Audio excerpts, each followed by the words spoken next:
Hello everyone, welcome back to the channel. So आज हम chapter number 13 class 12 Hindi आरोह book के काले मेघा पानी दे पढ़ने जा रहे हैं, जिसके लेखक है धर्मवीर भारती। तो चैप्टर स्टार्ट करने से पहले मैं आपको सबको लेखक की परिचय देती हूँ।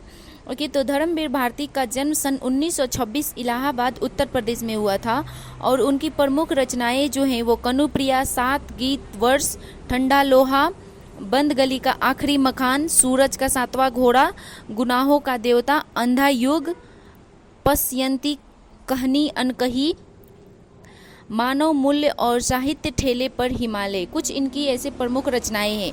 और उनको प्रमुख सम्मान में पद्मश्री, व्यास सम्मान एवं साहित्य के लिए अन्य राष्ट्रीय पुरस्कार मिले हैं।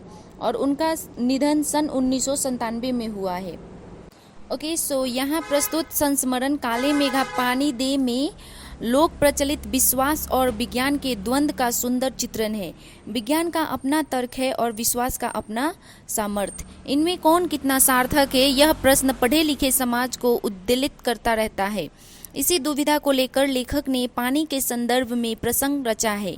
आषाढ़ का पहला पखवाड़ा बीत जाने के बाद भी खेती और बहुकाज प्रयोग के लिए पानी न हो तो जीवन चुनौतियों का घर बन जाता है, और उन चुनौतियों का निराकरण विज्ञान न कर पाए तो उत्सवधर्मी भारतीय समाज चुप नहीं बैठता, वह किसी जुगाड़ में लग जाता है, प्रपंच रचता है और हर कीमत पर जीवित रहने के लिए अशिक्षा और बेबसी के भीतर से उपाय और काट की खोज करता है।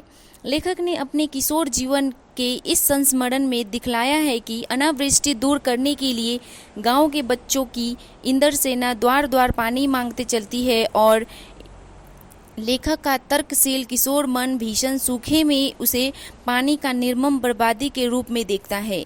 इसे किशोर मन का वितर्क नहीं, वैज्ञानिक तर्क ही कहना चाहिए। और विज्ञान विषय की इतनी दीर्घ काल तक पढ़ाई और विज्ञानोपलब्ध आविष्कारों से अपने जीवन को भौतिक सुख सुविधाओं से भरते रहने के बावजूद इस देश के जनमानस में ऐसी वैज्ञानिक दृष्टि का न जन्म पाना अफसोसनाक ही कहा जा सकता है।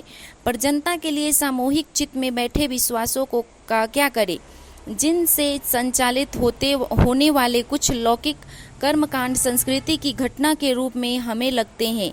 यदि वे विश्वास प्रत्यक्ष जानलेवा न नस्ल जाति मजहब और लिंग के आधार पर किसी समुदाय के लिए अपमानजनक हो, तब तो वे अंधविश्वास कहकर उनका शीघ्र अतिशीघ्र निराकरण की ही एकमात्र कर्तव्य है। पर यदि कुछ विश्वास विज्ञान सम्मत न होकर भी उक्त तरह से हानिकारक न हो, तो उनके साथ भी उसी प्रकार का बर्ताव करना उचित है।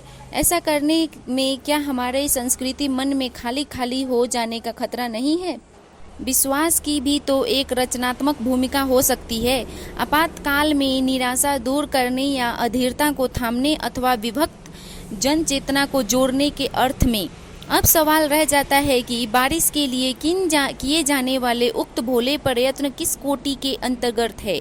लेखक ने कोई निर्णय नहीं दिया है, पर एक बात स्पष्ट होती है कि जीजी की संतुष्टि और अपने प्रति उनका सद्भाव बचाए रखने के लिए उन तमाम रीति रिवाजों को ऊपरी तौर पर ही सही अपनाने की बचपन में बाध्य बना रहता था। इससे क्या संकेत लिया जा सकता है? विज्ञान का सत्य बड़ा है या सहज प्रेम का रस, या दोनों? तो आइए अब हम इस चैप्टर की समरी देखते हैं। ठीक है, ओके, तो काले मेघा पानी दे एक संस्मरण है, मतलब लेखक की अब उनके बचपन के दिनों की याद है। तो उसमें लेखक कहते हैं कि गांव में बच्चों की एक मंडली हुआ करती थी, जिसके सदस्य 10-12 से लेकर 16-18 साल के लड़के होते थे। ठीक है, ये बच्चे अपना बदन पर सिर्फ एक लंगोटी या जंघिया पहने रहते थे, मतलब कपड़े नहीं पहने रहते थे, बस छोटा सा एक पैंट शॉर्ट्स पहने रहते थे। और जब गर्मी बहुत अधिक बढ़ जाती थी और बादल दूर दूर तक आसमान में कहीं नहीं दिखाई दे, तब वे बच्चे जगह जगह इकट्ठा होकर और वो लोग जयकारा मारते थे, बोल गंगा मैया की जय, और काली मेघा पानी दे, गगरी फूटी, बैल प्यासा पानी दे, गुरदानी दे। ये उन लोगों की लाइंस थी। तो लोकगीत गाते हुए वो गांव की गलियों में घूमा करते थे। यह लोकगीत को सुनकर गांव के लोग सावधान हो जाते थे, और जो महिलाएं लड़कियां होती थी वो गांव की खिड़कियों से, घरों की खिड़कियों से झांकने लगती थी। यह मंडली पानी दे मैया इंद्र सेना आई है कहते हुए अचानक गली के किसी मकान के सामने रुक जाती थी, तो उस घर के लोग बाल्टी भर पानी उस मंडली के ऊपर फेंक देते थे। गांव के कुछ लोग इस मंडली को पसंद नहीं करते थे, तो वो इसे मेढक मंडली कहा करते थे। और जो लोग मानते थे कि इस मंडली पर पानी फेंकने से बारिश हो जाएगी, वो लोग इस मंडली को इंद्रसेना कहते थे। जब जेठ बीतकर आषाढ़ भी आधा गुजर जाता मगर फिर भी बारिश नहीं होती, तो गांव व शहरों में सूखे के हालत हो जाते थे। मिट्टी सूख कर जमीन फटने लगती थी। इंसान व जानवर पानी के बगैर तड़प तड़प कर मरने भी लगते थे। तब भी आसमान में बादलों का कहीं नामो निशान नहीं होता था।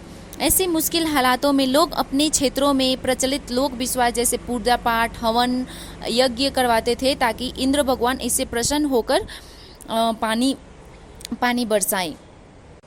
जब सब कुछ करके हार जाते हैं तो फिर इंद्रसेना को बुलाया जाता था।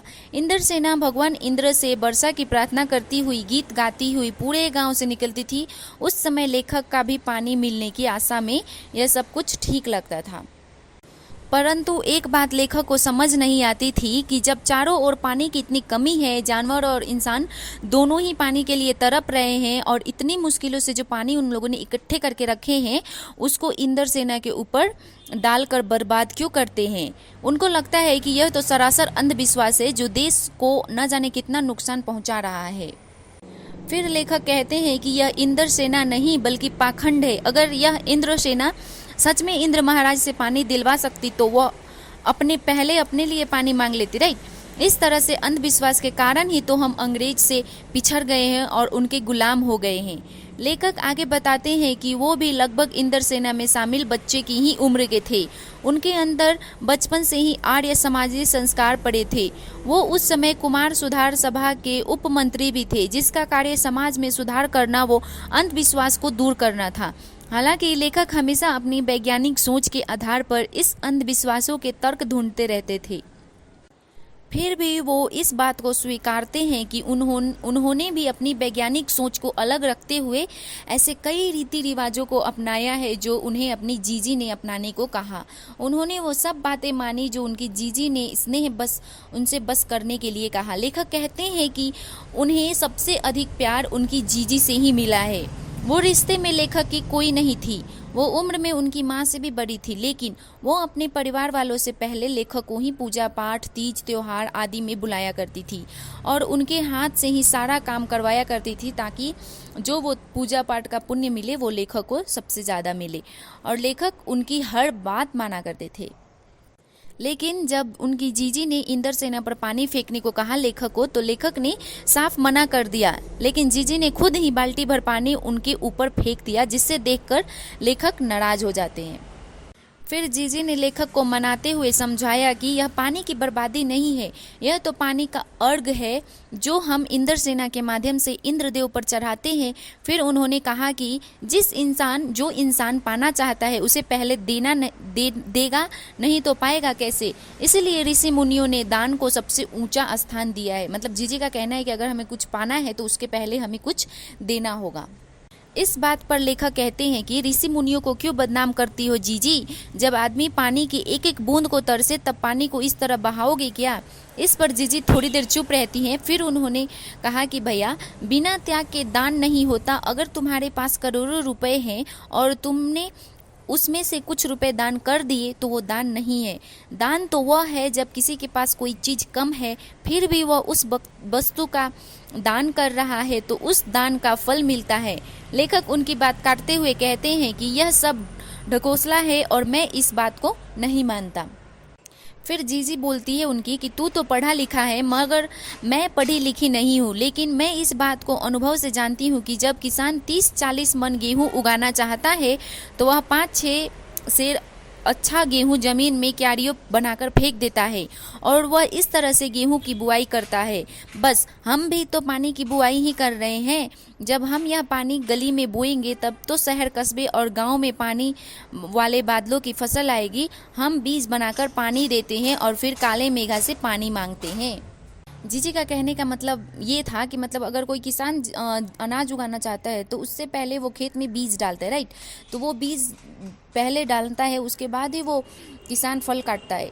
उसी तरह ये जो इंद्रसेना पे पानी फेंकते थे वो बीज डालते थे ताकि काले काले बादल आए और उन पे पानी बरसाए। फिर जीजी लेखक को समझाते हुए कहती है कि सब ऋषि मुनि कह गए, पहले खुद दो तब देवता तुम्हें चौगुना 8 गुना कर लौटाएंगे। यह तो हर आदमी का आचरण है, जिसको सबसे अच्छा आचरण बनता है। यथा राजा तथा प्रजा, सिर्फ यही सही नहीं है, सच यह भी है यथा प्रजा तथा राजा, अर्थात जैसी प्रजा होगी वैसा ही राजा का व्यवहार भी होगा। और यही बात गांधी जी भी कहते थे। लेखक ने जब यह संस्मरण लिखा था तब देश की आज़ादी के 50 साल पूरे हो रहे थे, लेकिन आज भी लेखक के द्वारा उठाए हुए प्रश्न उतने ही प्रासंगिक है जितने तब थे। उन्होंने कहा कि हम अपने देश के लिए क्या करते हैं। मांगे तो हर क्षेत्र में बड़ी बड़ी है, पर त्याग का कहीं नामो निशान नहीं है। अर्थात स्वार्थ एकमात्र लक्ष्य रह गया है, अपना स्वार्थ एकमात्र लक्ष्य रह गया है। हम चटकारे लेकर लोगों की भ्रष्टाचार की बातें तो खूब करते हैं, लेकिन क्या हम खुद भी भ्रष्टाचार के अंग नहीं हैं? लेखक कहते हैं कि बादल आते हैं, पानी बरसता है, लेकिन बैल प्यासे के प्यासे और गगरी फूटी की फूटी रह जाती है। आखिर यह स्थिति कब बदलेगी?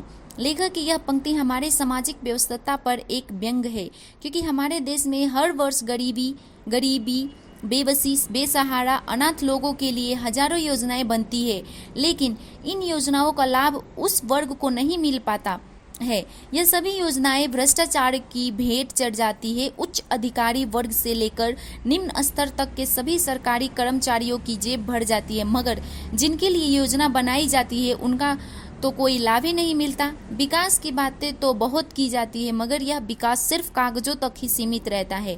इसलिए लेखक कहते हैं, बरसात होने के बाद भी बैल प्यासा रह जाता है और गगरी फूटी रह जाती है। उम्मीद करती हूँ आपको ये चैप्टर समझ में आया हो। अगर समझ में आया तो वीडियो को लाइक करें, चैनल को सब्सक्राइब करें, एंड मैं आपसे अपने नेक्स्ट वीडियो में मिलती हूँ। Till then bye bye, take care, see you in the next video.